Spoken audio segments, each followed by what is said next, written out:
Then the sixth thing is creative grace. So when God said, my grace is sufficient for you, God is the creator. He created everything. All the visible and invisible things are created by God Himself. So God has created human being in His own image. So the creativity power, the creativity faculty is bestowed upon human beings. So it helps a person to be creative. So when God said to Paul, my grace is sufficient for you, the creative grace becomes operational. So we know in practice, people who have some kind of disability, they have creative powers. So as we know, the great musician Beethoven was deaf, but he created the greatest music. So there are people who are not able to see, but have great imaginative power. So God's creative grace is operational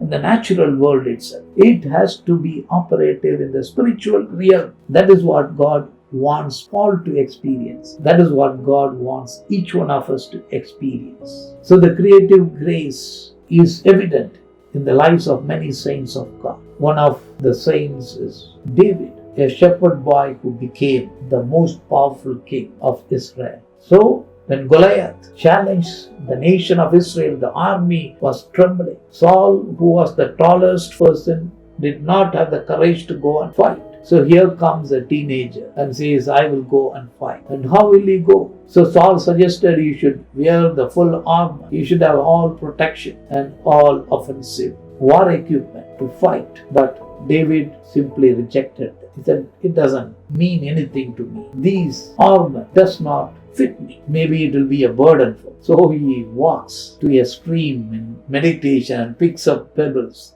and comes back, says, I am ready to go. With a sling and stone, he defeated Goliath. So the creative grace. Where did a teenager get that he could make pebbles as the weapon of war? So it is God's creative grace. Yes, in the world of challenges, in the ministerial challenges, in the family challenges, so God's grace is sufficient for us. That means God will give creative ideas, creative resources, so that we can overcome all those thorns, frustrations, and do what God wants us to do. God's will can be fulfilled by His creative grace, which is sufficient.